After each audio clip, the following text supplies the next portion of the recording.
bang, bang.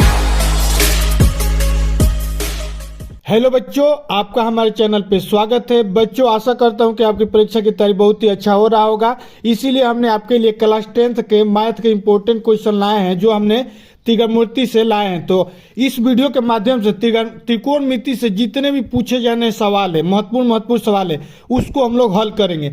आपको पता होना चाहिए कि त्रिकोणमिति से हर साल हमारे बोर्ड की परीक्षाओं में 15 नंबर का आता है। तो अगर इस वीडियो का अगर लास्ट तक देखते हैं तो आप आसानी से 15 में 15 नंबर उठा लेंगे। जो जो बहुत ही महत्वपूर्ण क्वेश्चन है उसी को हमने यहाँ पर लिया है। ठीक, चाहे वो 1 नंबर का हो, चाहे वो 2 नंबर में हो, चाहे वो 6 नंबर में आए। 6 नंबर का भी हमने इसमें इस वीडियो के माध्यम से सॉल्व करेंगे। ठीक, तो चलिए शुरू करते हैं। और शुरू करने से पहले यदि आप हमारे चैनल पर नए हैं तो चैनल को सब्सक्राइब जरूर कर दें, ताकि मेरी अपकमिंग वीडियो का नोटिफिकेशन आपके यहाँ पहुँच जाए। और वीडियो को लाइक भी कर दें और अपने दोस्तों में शेयर भी कर दें, और कमेंट करके जरूर बताएं कि और किस किस टॉपिक पे आपको वीडियो चाहिए। तो चलिए शुरू करते हैं क्वेश्चन नंबर 1 से। ठीक, ये जो क्वेश्चन है हमारे बोर्ड के परीक्षाओं में बहुत ही बार पूछे जाने वाले क्वेश्चन। ये मैक्सिमम 1 नंबर में आता है, कभी कभी 2 नंबर में आएगा, ये 4 नंबर में कभी भी नहीं आएगा। तो इसको ध्यान से देख लें, यहाँ से आप 2 नंबर गेन करने वाले हैं। तो कह रहा है कि 2 tan square 45 plus cos square 30 minus sine square 60। इसका क्या करना है, वैल्यू बताना है। कह रहा है कि इसका मान ज्ञात कीजिए। कहेगा ऑप्शन दे देगा, 1 नंबर या ऑप्शन में आएगा या 2 नंबर में आ जाएगा, इसका वैल्यू ज्ञात करो। तो देखो, सबसे पहले हमने आपको बताया कि tan 45 अंश का मान क्या होता है, cos 30 अंश का मान क्या है, और साइन 60 अंश का मान क्या है। इसमें क्या करेंगे, पुट करेंगे और उसको सॉल्व करेंगे, जो आंसर आएगा वही हमारा मान होगा। तो चूंकि हम लोग को मालूम है tan 45 अंश का मान 1 होता है, तो हम यहाँ पर मान पुट कर दीजिए। ऐसे ही पेपर में लिखिएगा जैसे हम लिख रहे हैं। यहाँ पर 2 इंटू tan 45 अंश का मान 1 होता है, तो 1 यहाँ पर क्या है, स्क्वायर दिया है, तो 1 का स्क्वायर। ठीक है बच्चों, प्लस अब बताइए cos 30 अंश का मान क्या होता है, √3/2। इसका क्या कर देंगे, स्क्वायर कर देंगे। ठीक, अब उसी प्रकार cos 60 अंश का भी मान क्या होता है, √3/2। तो इसका माइनस हो जाएगा √3/2। इसका भी स्क्वायर है तो इसका भी स्क्वायर कर देंगे।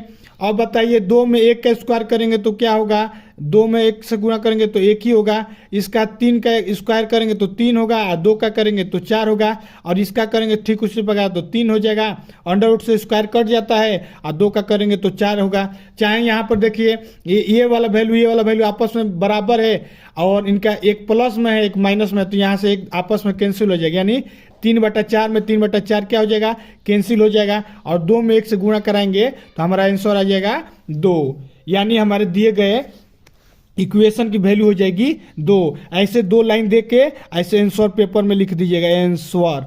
आपको एग्जामिनर फुल में फुल नंबर देगा, कहेगा कि बच्चा सही तरीके से किया है। और आगे ऐसे बराबर का चिन्ह लगाया जाता है, आगे तीर रहना जरूरी है, तीर लगा दीजिएगा। और उसके बाद क्योंकि कहीं कहीं बीच में बराबर आता है, जैसे ये वाला बराबर, तो ये वाला बराबर नहीं लगाइएगा, केवल तीर लगाइएगा कि आगे का स्टेप हमारा हो रहा है। ठीक, और जहाँ आंसर खत्म हो रहा है वहाँ पर 2 ऐसे लाइन दे दीजिएगा। इसका मतलब होता है कि अब यहीं पर सवाल हमारा खत्म हो रहा है। ठीक, और उसके बाद आंसर लिख दीजिएगा, आराम से आपको एग्जामिनर फुल में फुल नंबर दे देगा। ठीक, तो ये जो क्वेश्चन है हमारे बोर्ड के परीक्षा में फिक्स है कि 2 नंबर में आएगा या 1 नंबर में। ठीक, तो इसको ध्यान से देख लीजिए, बहुत ही ईजी है। ठीक, आइए उसी प्रकार दूसरा नंबर देखिए। दूसरा नंबर कह रहा है कि ये वाला क्वेश्चन आता है कभी कभी, ये तो फिक्स है क्या आएगा, इसको ध्यान से देखना। कह रहा है कि 3 cot a = 4, इतना वैल्यू दिया है। तो कह रहा है कि सिद्ध कीजिए कि 1 माइनस tan स्क्वायर a बटा 1 plus tan square a equal to cos square a minus sine square a, इसके बराबर है। इसको ध्यान से देख लेंगे तो आप आसानी से, कभी कभी ये 4 नंबर में भी आएगा या 2 नंबर, कैसे कितना पे भी आएगा, आराम से इसको कर लेंगे। तो ध्यान से देखिए, इतना का वैल्यू दिया है। कह रहा है कि 3 cot a की वैल्यू दिया है 4। ठीक, हमको इतना इक्वल टू इतना सिद्ध करना है, तो पहले LHS लेंगे फिर RHS लेंगे। तो पहले यहाँ से वैल्यू निकालेंगे। यहाँ पर देखिए टाइम दिया है, टाइम की वैल्यू हमको पता नहीं है, यहाँ से निकाला जाएगा। फिर उसी प्रकार कोस दिया है तो कोस की वैल्यू यहाँ से निकालेंगे, और साइन की वैल्यू यहाँ से निकाला जाएगा। ठीक, तो देखिए कैसे निकालेंगे। अब यहाँ पर ये देखिए 3 cot a = 4, तो यहां से अब हम लोग क्या करेंगे, cot a को 3 से गुणा है, 3 को इधर भेज दीजिए, तो ये क्या हो जाएगा 4/3 हो जाएगा नहीं, यहाँ 3 गुणा है तो इधर हो जाएगा 4/3। अब यहाँ पर एक बनाइएगा ग्राफ त्रिभुज का। क्या बनाइएगा? त्रिभुज का ग्राफ बनाइएगा। इसको ABC डाल दीजिएगा। अब देखिए कॉट ए का आपको फार्मूला मालूम है कि क्या होता है, आधार बटा लंब होता है। इसकी वैल्यू दिया है 4/3। ए से आधार, एल से लंब। कैसे होता है? अगर आपको याद नहीं आ रहा है कि आधार बटा लंब कैसे हो, तो हम आपको एक ट्रिक बता रहे हैं। ये वाला ट्रिक याद करके जाइएगा। यहां से एक ट्रिक याद कर दीजिए, लाल बटा में कक्का। ये वाला ट्रिक बहुत उपयोगी होता है सभी बच्चों के लिए। हमने जिसको जिसको अभी तक बताया सभी बच्चे कहते हैं कि ये ट्रिक बहुत ही उपयोगी है। देखिए कैसे समझेंगे कि किसका क्या फॉर्मूला है। लाल बटा काका एक साइड में लिखिएगा। पहला नंबर पे देखिए L/K दिखा है। L/K किसका हो जाएगा? साइन थीटा का हो जाएगा। A/K किसका हो जाएगा? कॉस थीटा का हो जाएगा। और ये थर्ड नंबर पे L/A हो रहा है, यानी लंब बटा आधार किसका हो जाएगा? टैन थीटा का हो जाएगा। और यहाँ से देखिए इन तीनों का उल्टा आपको पता ही है, यहाँ से तीनों का उल्टा निकाल देंगे। ये वाला टैन का उल्टा कॉट होता है, तो कॉट का वैल्यू क्या हो जाएगा? आधार बटा एल हो जाएगा। टैन का लंब बटा आधार हो जाएगा। सभी को उल्टा कर देना है, पलट देना है। यहाँ पर साइन का वैल्यू क्या है? लंब बटा कौन है? तो कॉस का वैल्यू क्या हो जाएगा? K/A हो जाएगा। ठीक उसी प्रकार A/K किसका है? आधार बटा कौन? कॉस का है, तो सेक का उल्टा हो जाएगा K/A। बस यही ट्रिक आजमाइएगा, आराम से भूल जाएंगे। ये पेपर में भूलेंगे भी तो यही ये साइड में लिख दीजिएगा लाल बटा काका, और यहाँ से आप निकाल सकते हैं। तो देखिए कॉट ए का कहाँ से निकालें? लास्ट वाला टैन का उल्टा होता है, यानी A/L। अब देखिए यहाँ पर मान लीजिए ये थीटा एंगल है, तो ये वाला हमारा आधार हो जाएगा, ये वाला हमारा लंब हो जाएगा। तो आधार की वैल्यू कितना दिया है? 4 दिया है। और लंब की वैल्यू कितना दिया है? 3 दिया है। ऐसे ही पेपर में चित्र बना देंगे, एग्जामिनर आपको फुल में फुल नंबर देगा, कहेगा बच्चे एकदम सही तरीके से पढ़ा है। अब देखिए AB की वैल्यू, BC की वैल्यू ज्ञात हो गया। अब AC की वैल्यू ज्ञात करना, क्योंकि ये वैल्यू दिया नहीं है तो हम लोग को पता ही है पाइथागोरस प्रमेय से इसका स्क्वायर कर देंगे और इसका स्क्वायर कर देंगे और जोड़ देंगे तो इसका हमारा वैल्यू आ जाएगा। तो इसकी वैल्यू ज्ञात करने के लिए क्या हो जाएगा? पाइथागोरस ऐसे लिख दीजिएगा, पाइथागोरस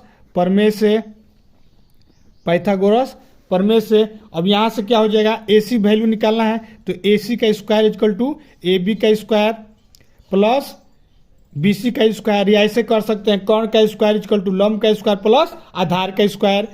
ठीक, अब बताइए AB की वैल्यू क्या है? 3 है, तो 3 का स्क्वायर। और BC की वैल्यू 4 है, तो 4 का स्क्वायर। और ये AC स्क्वायर रहेगा ही, तो AC स्क्वायर इक्वल टू क्या हो जाएगा? 9 + 16 यानी हो जाएगा 25। तो AC स्क्वायर की वैल्यू क्या हो जाएगी? AC स्क्वायर की वैल्यू क्या हो जाएगी? AC की वैल्यू हो जाएगी √25, यानी इसकी वैल्यू हो जाएगी 5। AC की वैल्यू √25 किसका वैल्यू है? 5। तो ये वाला वैल्यू आ गया हमारा 5। ठीक, अब यहाँ से जो जो वैल्यू इसमें दिया है, टैन का तो वैल्यू यहीं से निकल जाएगा, इसका उल्टा कर देंगे। कॉस का और साइन का वैल्यू यहाँ से निकाल ले दिए। तो यहाँ से ध्यान से देखिए, टैन थीटा की वैल्यू क्या हो जाएगी? टैन A की वैल्यू यहाँ से क्या होगी? टैन A की वैल्यू क्या होता है? यहाँ पर लंब बटा आधार होता है, इसका उल्टा होता है, तो वो हो जाएगा 3/4। तो ये लिख दीजिए 3/4। अब बताइए साइन A की वैल्यू क्या होगी? अब यहाँ देखिए साइन A की जो वैल्यू होगी, साइन A इक्वल टू क्या होगा?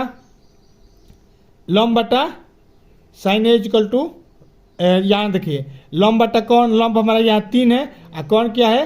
5 है। तो ये क्या हो जाएगा? 3/5 हो जाएगा। यहाँ से लिख दीजिएगा 3/5। ठीक उसी प्रकार कॉस की वैल्यू क्या होगी? कॉस A की वैल्यू क्या हो जाएगी? ठीक 4/5 हो जाएगा, आधार बटा कौन? तो यहाँ से 4/5। इतना कर लिए बच्चों, समझ में आ रहा होगा आपको। अब हम लोग क्या करेंगे, यहाँ से LHS ले लेंगे, फिर एक बार RHS लेंगे, दोनों का वैल्यू आपस में बराबर आएगा तो ठीक है, नहीं तो पूछ रहा है कि बराबर है या नहीं है। तो चलिए सबसे पहले LHS ले लेते हैं। तो LHS यहाँ लेंगे, LHS लेंगे, तो यहाँ पर दिया है 1 - tan स्क्वायर A बटा में 1 + tan स्क्वायर A। अब यहाँ पर tan A की वैल्यू जो है इसमें पुट करिए, तो ये हो जाएगा 1 - 3 के 3/4 का स्क्वायर बटा में 1 + 3/4 का स्क्वायर हो जाएगा। ठीक है बच्चों, अब यहाँ पर क्या करिएगा? बराबर कर दीजिए। अब इसको क्या कर देंगे? तोड़ दीजिए, तो ये हो जाएगा A1 - 9/16 बटा में 1 + 9/16। ठीक, अब इसको तोड़िए, तो ये हो जाएगा 16 में से 9 चला जाएगा, 16 में से 9/16 और 16 में 9 जुड़ जाएगा बटा 16, 16 से 16 कैंसिल हो जाएगा। आप 16 में 9 घटा दीजिए तो ये हो जाएगा 7, और 16 में 9 जोड़ दीजिए तो ये हो जाएगा 25। ये हमारा 7 बटा 25 इसकी वैल्यू आ रहा है। अब उसी प्रकार हम लोग क्या करेंगे, RHS ले लेंगे। RHS यहाँ से लीजिए तो RHS की वैल्यू देखते हैं क्या होता है। ये दिया है कॉस स्क्वायर ए माइनस साइन स्क्वायर ए। अब कॉस स्क्वायर ए की कास की वैल्यू क्या है 4/5 का स्क्वायर।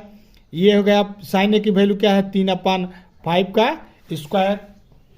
ठीक है बच्चों, इतना समझ में आ रहा है। अब इसको तोड़ दीजिए तो ये हो जाएगा 16/25 और ये हो जाएगा 9/25। दोनों का लसन ले लीजिए तो 25 हो जाएगा। ये हो जाएगा 16, ये हो जाएगा 9। तो 16 में से 9 जाएगा तो हमारा क्या हो जाएगा 7/25 हो जाएगा। अब देखिए इसका भी वैल्यू 7/25 आ रहा है, इसका भी वैल्यू 7/25 आ रहा है। तो यहाँ से कह सकते हैं कि LHS = RHS, दोनों क्या आपस में बराबर है। यही हमारा क्या हो जाएगा आंसर है। अगर बराबर नहीं होता तो कहते कि इट इज नॉट बराबर। ठीक, इस प्रकार से हम लोग क्या करते हैं, दिए गए क्वेश्चन को सॉल्व करते हैं। ठीक, यदि आपको वीडियो अच्छा लग रहा है तो वीडियो को लाइक जरूर कर दें और चैनल को सब्सक्राइब तो एकदम कर दें। ये जो क्वेश्चन है सभी जो हमारे बोर्ड के परीक्षाओं के लिए बहुत ही महत्वपूर्ण है, और ये 21 फरवरी को आने वाले पेपर के लिए बहुत ही इंपॉर्टेंट होने वाला है। ठीक, ये एक क्वेश्चन देख लीजिए, ये भी क्वेश्चन हमारे बोर्ड के परीक्षाओं के लिए बहुत ही महत्वपूर्ण होने वाला है। यहाँ पर पूछा है कि tan 48, tan 23, tan 24, 42 और tan 67 की वैल्यू बताइए। एक दिखाना है, सिद्ध करके दिखाना है। तो सबसे पहले LHS ले लेते हैं। इस प्रकार का क्वेश्चन आएगा तो LHS ले लीजिए। यहाँ पर हो जाएगा tan 48, ये हो जाएगा tan 23, ये हो गया tan 42, ये हो जाएगा tan 67। ये याद रखिए, इस प्रकार का क्वेश्चन देगा तो याद रखिएगा 4 जोड़ा दिया है तो 2 जोड़ों को ऐसा देखा जाएगा जिसका योग 90 होना चाहिए। तो ये देखिए 48 में क्या जोड़ेंगे इसमें से कि उसका मतलब 90 आए। तो देखिए 48 और 42 जोड़ेंगे तो हमारे इसकी वैल्यू क्या हो जाएगी 90 आ जाएगी। और 23 में 67 जोड़ेंगे तो क्या हो जाएगा 90 आ जाएगा।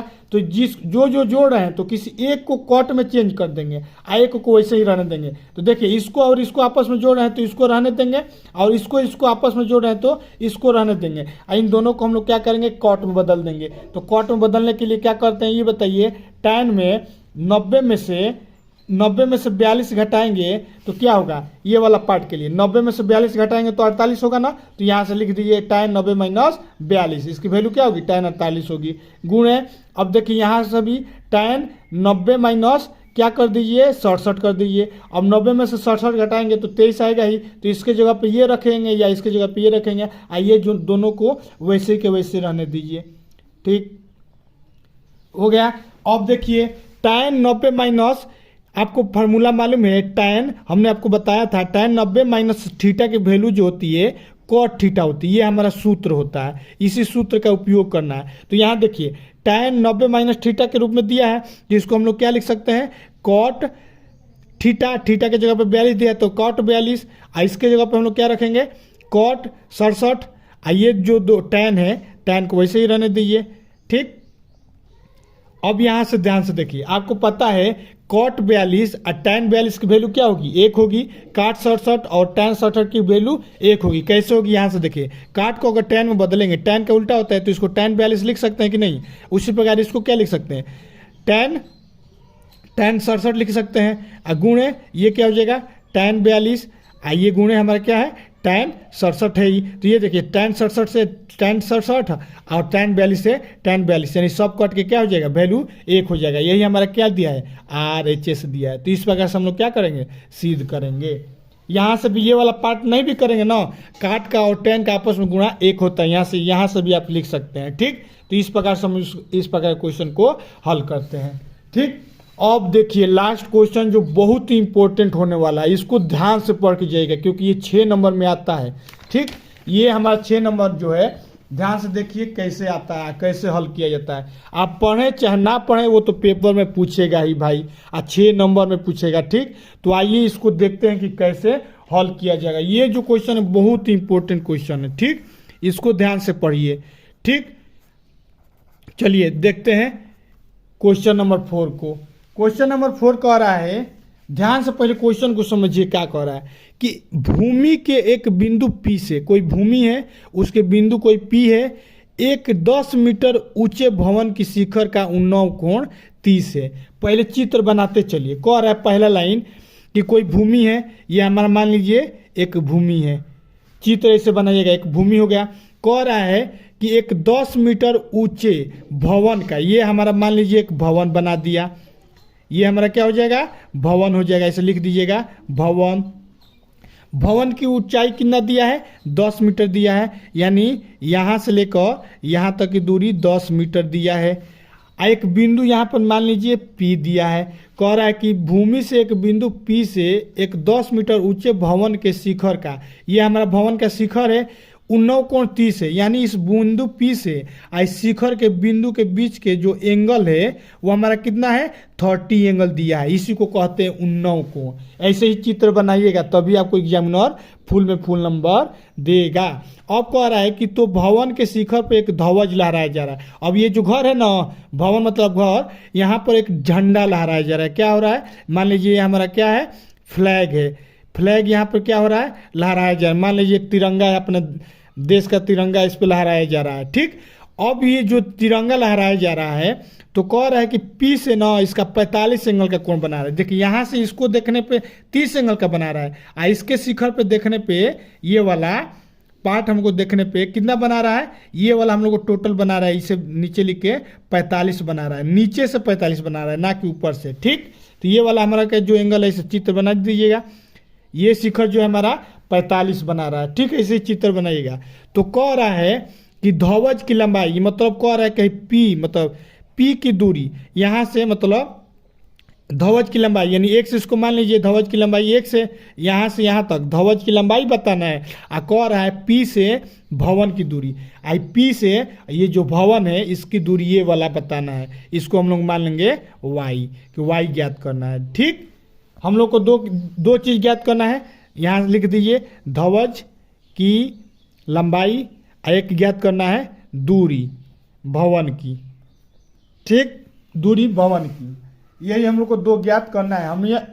हमने आपको यहाँ पर चित्र बना दिया। अब ध्यान से देखिए किस फार्मूला का अप्लाई करेंगे। यहाँ पर देखिए ध्यान से, सबसे पहले चित्र बनाइएगा जरूर। चित्र बना लिए, यहाँ पर देखिए एक त्रिभुज बनना है, नाम रख दीजिए P, यहाँ पर रख दिए, इसको A रख दीजिए, इसको B रख दीजिए, इसको C रख दीजिए। अब यहाँ पर एक त्रिभुज बनना है PAB, यहाँ पर PAB। PAB में देखिए BA की वैल्यू क्या दिया है, BA की वैल्यू दिया है 10 मीटर, दिया है कि नहीं दिया है बच्चों। अब देखिए एंगल एक दिया है, थीटा की वैल्यू दिया है 30। अब इस त्रिभुज में मिलाइए, चूंकि हमको पता है हम लोग को क्या ज्ञात करना है, ये वाला वैल्यू ज्ञात करना है। सबसे पहले Y ज्ञात करेंगे, तो Y ज्ञात करेंगे तो यहाँ से देखिए ये हमारा थीटा है, थीटा के सामने वाला भुजा क्या होता है, लंब होता है। तो ये हमारा लंब की वैल्यू दे दिया 10, और थीटा के वैल्यू लंब दे दिया। अब ये वाला हमारा पार्ट क्या हो जाएगा, आधार हो जाएगा। इसको साइड में देखिए, साइड में हम आपको बता दे रहे हैं, ऐसा त्रिभुज बनना है। ये 30 हो जा रहा है, ये 10 दिया है, तो थीटा के सामने वाला 10 हो गया। ये हमारा क्या हो जाएगा, कौन हो जाएगा। हमको क्या ज्ञात करना है, आधार ज्ञात करना है। अब यहाँ से हम लोग को tan थीटा का फॉर्मूला लगाइएगा। ठीक, तो अब त्रिभुज PAB में tan 30 अंश, 30 अंश का वैल्यू दिया है, tan 30 अंश। अच्छा ये बताइए tan थीटा की वैल्यू क्या होता है, लंब बटा आधार होता है। और लंब की वैल्यू क्या दिया है, अभी हमने आपको बताया 10 मीटर, तो ये हो जाएगा 10 मीटर। आधार की वैल्यू हमको Y है, यानी इसी Y हमने माना है, Y की वैल्यू ज्ञात करना है। तो ये बताइए यहाँ से tan 30 अंश की वैल्यू क्या होता है, 1/√3 होता है ना। और ये बताइए 10 बटा ये क्या हो जाएगा, Y हो जाएगा। अब यहाँ से क्या करेंगे, इसको सॉल्व करिए, Y को इधर गुणा कर दिया, √3 को इधर कर दीजिए, तो Y की वैल्यू क्या हो जाएगी, 10 में गुणा हो जाएगा √3 से। √3 की वैल्यू हमने यहाँ पर ऑलरेडी क्वेश्चन में दिया है 1.732, यहाँ पर पुट कर दिए, तो ये हो जाएगा 10 गुणे 1.732। अब 10 में इससे गुणा कराएंगे तो 1 उधर चला जाएगा, तो Y की वैल्यू क्या हो जाएगी, 17.32 मीटर। यानी ये जो दूरी है 17.32 मीटर, पॉइंट P से क्या है, दूरी है। ठीक, तो इसको ऐसे बॉक्स बनाइएगा, एग्जामिनर आपको फुल नंबर देगा इसे। ठीक है बच्चों, ऐसे बॉक्स बना के आंसर लिख दीजिएगा। अब हम लोग को क्या निकालना है, ये निकाल लिए। अब हम लोग को निकालना है ध्वज की लंबाई।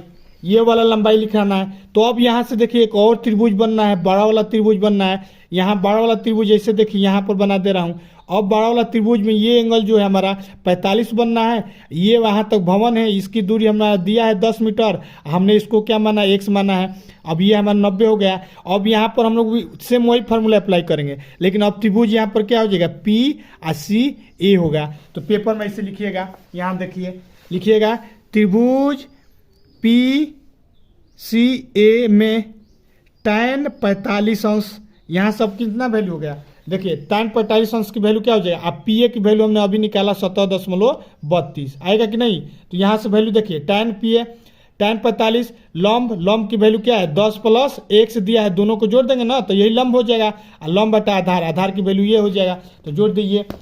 tan 45 इक्वल टू क्या होता है, लंब बटा आधार, और लंब की वैल्यू दिया है 10 मीटर, अब ध्वज की लंबाई 10 x हो जाएगा। अब बटा में आधार की वैल्यू हमने अभी निकाला 17.32। ठीक, अब यहाँ से अब क्या करिएगा, tan 45 अंश की मान रख दीजिए। ठीक, तो tan 45 अंश का मान रखेंगे तो इसका भी वैल्यू क्या होता है, 1 होता है, आपको पता ही है। और ये हो जाएगा 10 प्लस x, यहाँ पर बराबर का चिन्ह दीजिएगा, तीर लगा के दीजिएगा, ये हो जाएगा 17.32। इसमें क्रॉस गुणा करा देंगे तो ये क्या हो जाएगा 17.32, और ये हो जाएगा 10 प्लस x। हमको वैल्यू ज्ञात करना है x को, तो x इक्वल टू क्या हो जाएगा, इधर भेज देंगे तो ये हो जाएगा 17.32, 10 प्लस है तो इधर आ रहा है तो क्या हो जाएगा -10 हो जाएगा। अब बताइए 17 में से 10 घटेगा तो क्या हो जाएगा 7.32 हो जाएगा, यानी x की वैल्यू हमारी क्या हो जाएगी 7.2 मीटर हो जाएगी।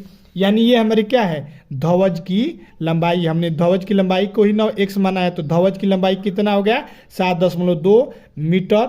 ऐसे पेपर में लिखिएगा। फिर लिखिएगा कि भवन दूरी P से कितना निकाले थे हम लोग 17.32 मीटर। ऐसे एक बॉक्स बनाइएगा, बॉक्स बनाने से देखने में बहुत अच्छा लगता है, और उसके बाद आंसर ऐसे लिख दीजिएगा, 2 ऐसे लाइन देखकर।